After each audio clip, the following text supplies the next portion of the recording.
The fluorescent lights of the break room hummed quietly as Sarah watched her most dedicated employee stir his coffee absently, dark circles beneath his eyes.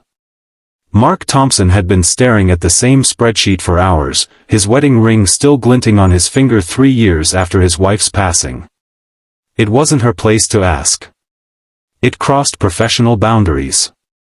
But something about his quiet resilience made her wonder why a man with so much to offer refused to seek happiness again. When she finally asked, "Why won't you date?" his answer shattered everything she thought she understood about sacrifice. If this story resonates with you, please take a moment to like this video and subscribe to our channel. Your support helps us continue sharing these powerful human stories that remind us we're not alone in our struggles. Mark Thompson hadn't planned on becoming a single father at 34. He and Elena had their lives mapped out, careers, their dream home with the maple tree in the backyard, and their beautiful daughter Lily. They were supposed to grow old together, watching Lily graduate, get married, perhaps have children of her own. But life had other plans when Elena's headaches turned out to be something far more sinister. 6 months from diagnosis to funeral, and Mark found himself alone with a 5-year-old who still asked when mommy was coming home. The first year passed in a blur of grief counseling, learning to braid hair, and figuring out how to explain death to a child who still believed in Santa Claus. Mark worked remotely when possible, scheduling client meetings during school hours, and became an expert at preparing meals that could be frozen and reheated. His mother helped when she could, but her arthritis limited her abilities, and Elena's parents lived across the country. The village it supposedly took to raise a child had dwindled to just him, standing alone against the world, determined not to let his daughter down. Beacon Marketing Solutions had been understanding, more than understanding, really. Sarah Chen, who had taken over as department head the same month Elena passed, had restructured Mark's position to accommodate his new reality. She'd fought for his flexible schedule with upper management, arguing that his talent and dedication made him worth the accommodation. Their professional relationship had evolved into a respectful friendship over the years, with Sarah occasionally asking about Lily or offering resources for single parents she'd come across. "You're staring at that quarterly report like it personally offended you," Sarah said, placing her mug on the break room table and taking the seat across from Mark. Mark blinked, the spreadsheet on his laptop swimming back into focus. "Sorry. Late night. Lily had a nightmare about her mom again." Sarah's expression softened. "That's still happening?" "Less frequently now. But her therapist says it's normal, especially around anniversaries." Mark rubbed his eyes. 3 years yesterday. "I remember." Sarah hesitated. "How are you holding up?" Mark gave her the smile he'd perfected, the one that didn't quite reach his eyes but reassured people he was functioning. "One day at a time, right? The Westwood proposal is almost finished. I'll have it on your desk by end of day." "I'm not asking as your boss, Mark." Sarah wrapped her hands around her coffee mug, her dark eyes studying him with concern. "I'm asking as someone who cares." The sincerity in her voice caught him off guard.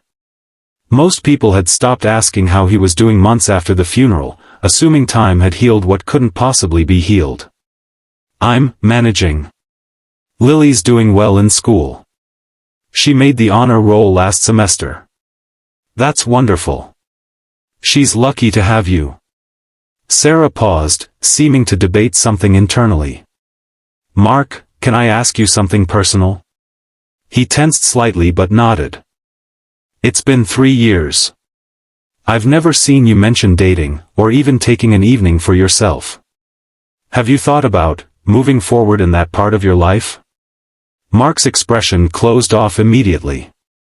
"I don't have time for dating. Everyone needs connection, Mark. Even Superdad needs adult conversation that doesn't revolve around work or 8-year-old drama. Lily needs stability. Consistency." His voice was flat, final. But Sarah had known him long enough to recognize the deflection. "Why won't you date?" "Really?" The question hung between them, heavier than it should have been for a casual break room conversation. Mark stared into his coffee, now lukewarm and forgotten. When he finally looked up, the raw vulnerability in his eyes made Sarah regret her persistence. "You want to know why I don't date?" His voice was quiet, controlled. "Last year, I met someone at Lily's school. Another parent. We had coffee twice. Nothing serious, just conversation with another adult who understood the single-parent thing." He took a breath. "The second time, I came home 15 minutes later than I told Lily I would." 15 minutes, Sarah. He set his mug down carefully. "I found her in her closet, clutching her mother's sweater, having a full panic attack. She thought I wasn't coming back. That I'd left her too." Sarah's hand covered her mouth. "Mark. She didn't sleep for 3 days. Her nightmares came back worse than before. Her teacher called because she stopped participating in class. All because I was 15 minutes late coming home from coffee." The controlled facade cracked, revealing the exhaustion beneath. "So I don't date because my daughter is still healing from watching her mother die. Because every time I'm not where I'm supposed to be, when I'm supposed to be there, she thinks she's being abandoned again." The fluorescent lights buzzed in the silence that followed. "I promised Elena I would give Lily the best life possible. That I would be there for every skinned knee, every school play, every nightmare. Dating isn't part of that equation right now." His voice softened. "Maybe when she's older. Maybe when the thought of me being with someone else doesn't make her feel like I'm replacing her mother. But not now." Sarah's eyes filled with tears. She quickly blinked away. "I had no idea it was that difficult. It's not something I advertise." Mark attempted a smile. "And it's not forever. Just for now. Lily needs to know she comes first. That she's enough." Sarah nodded, understanding dawning in her expression. "She's lucky to have you, Mark. Truly."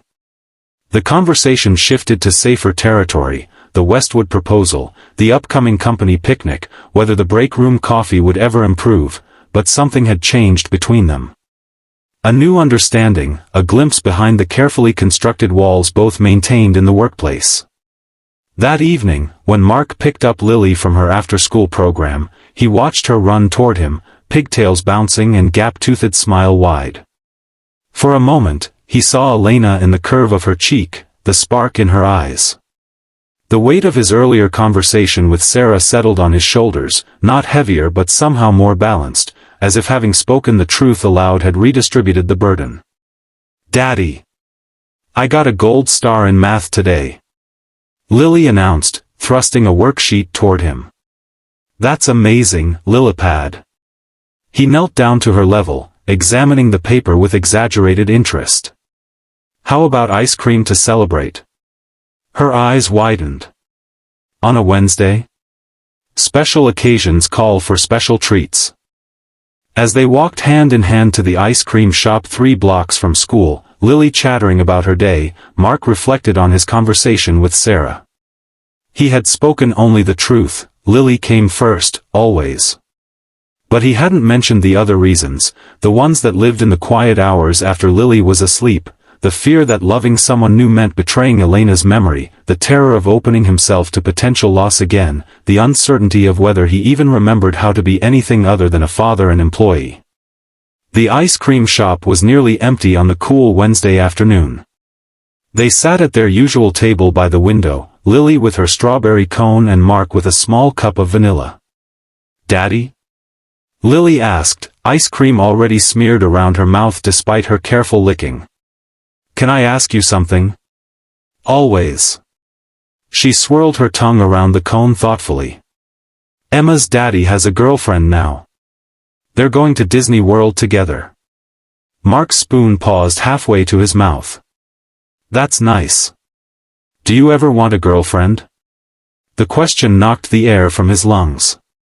He set his spoon down carefully. "Where's this coming from, Lilipad?" She shrugged with the elaborate nonchalance only children can achieve. "Emma says her daddy was sad after her mommy left, but now he's happy again because of his girlfriend. Are you sad, Daddy? Mark chose his words carefully. Sometimes I miss Mommy very much, and that makes me sad. But you make me happy every day. Lily nodded, processing this. But don't you get lonely? Ms. Garcia says everybody needs friends. I have friends. I have you, Grandma, Uncle Dave. He smiled, trying to keep his tone light despite the sudden tightness in his chest. That's not the same as a girlfriend. Lily licked a drip of ice cream with surprising precision. Emma says her daddy's girlfriend makes him laugh a lot.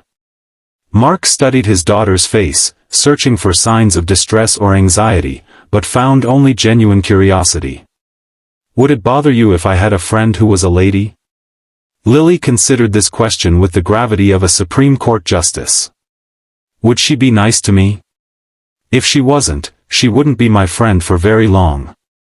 Would you still have time for our movie nights and pancake Sundays? Always. She nodded decisively. Then I think it would be okay. As long as she knows I'm your number one girl.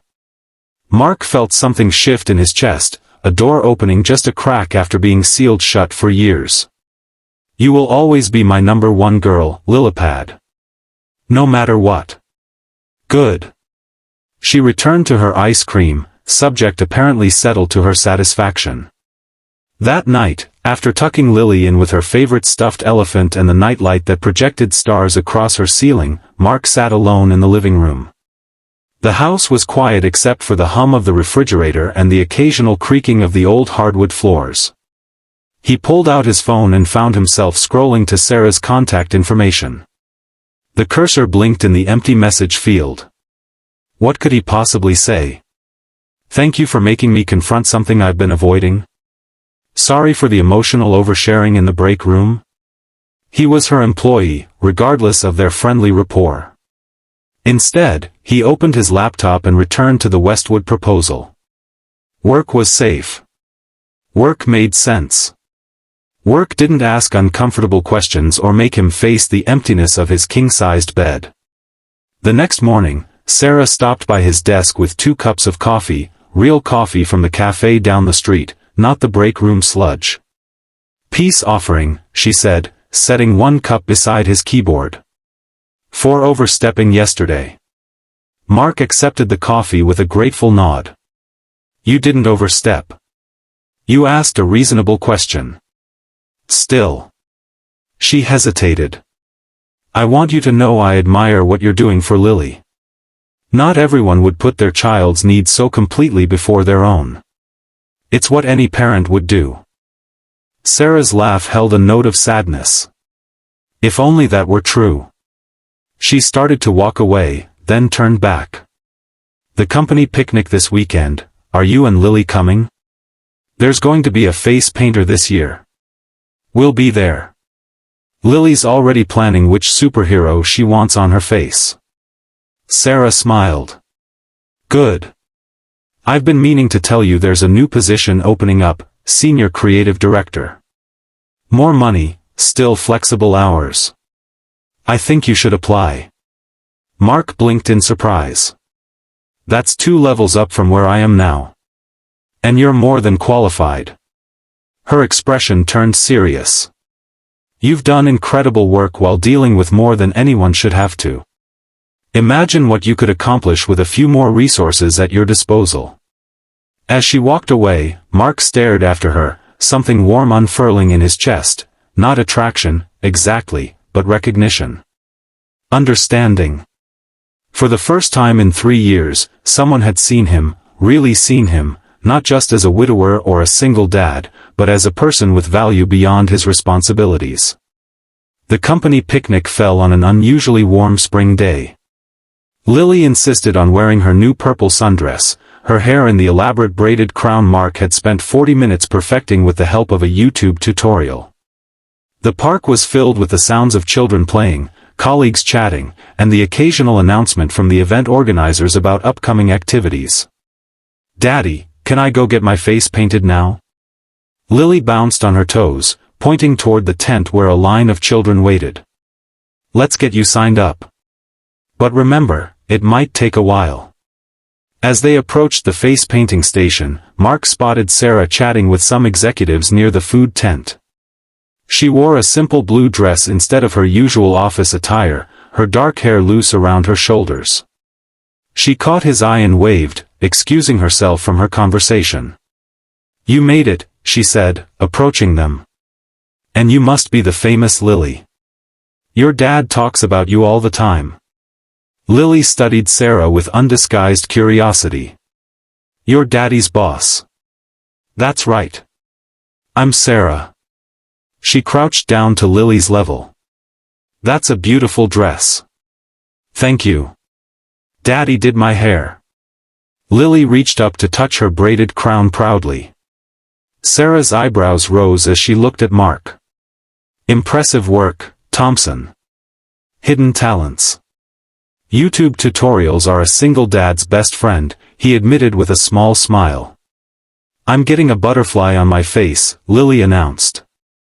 "With purple and blue wings." "That sounds beautiful. The face painter is really good. I saw her turn Jacob from a counting son into a very convincing tiger." Lily's eyes widened. "Can I be a tiger instead? With purple stripes?" "You can be whatever you want, Lilipad," Mark assured her. They got Lily settled in the face painting line, with one of Mark's co-workers volunteering to save their spot while Mark promised to return before it was her turn. "She's wonderful," Sarah said as they walked toward the beverage station. "She has your eyes. Everything else is pure Elena." There was less pain in saying his wife's name now, just a gentle ache rather than the searing grief of before. The senior creative director application deadline is Monday. Sarah accepted a lemonade from the server. "Have you given it any thought?" Mark hesitated. "It's a big step up. More responsibility. But the same flexibility, better pay, and frankly, work that would challenge you more than what you're doing now." She took a sip of her lemonade. "You've been coasting, Mark. Taking on projects below your capability because they're safe and predictable. I get why, stability for Lily. But you're capable of so much more. And if I fail? Then you learn and move forward. Like you've been teaching Lily to do." Their conversation was interrupted by the arrival of other colleagues, the moment passing as they were drawn into discussions about the upcoming fiscal year and office politics. But Sarah's words stayed with him, a pebble in his shoe he couldn't ignore.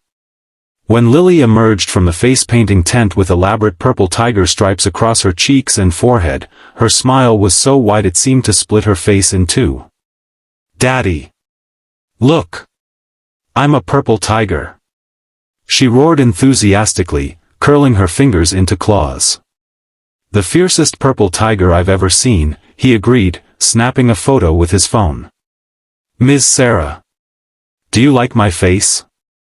Lily bounded over to where Sarah was chatting with the head of HR. Sarah excused herself and gave Lily her full attention. "You are officially the coolest purple tiger in the entire park. Maybe in the whole state." Lily beamed. "Are you staying for the egg race? Daddy and I are partners. I wouldn't miss it." Mark watched the exchange with a strange feeling in his stomach, not anxiety, but something lighter, almost like anticipation. The way Sarah spoke to Lily, not with the condescending tone adults often used with children, but with genuine interest and respect, touched something in him he'd thought long buried. The egg race was chaotic and hilarious, with pairs of adults and children attempting to carry eggs on spoons across the field without dropping them. Mark and Lily made it halfway before their egg tumbled to the grass, sending Lily into peals of laughter. They cheered on the other contestants from the sidelines, Lily's purple tiger face fierce as she shouted encouragement. As the picnic wound down, Lily's energy finally began to flag. Her tiger makeup was smudged from the activities and heat, and she leaned against Mark's side as they said their goodbyes. "We should probably head home," Mark said to Sarah, who had joined them for the prize ceremonies. "Someone's turning back into a regular little girl instead of a tiger." "I'm still a tiger," Lily protested with a yawn.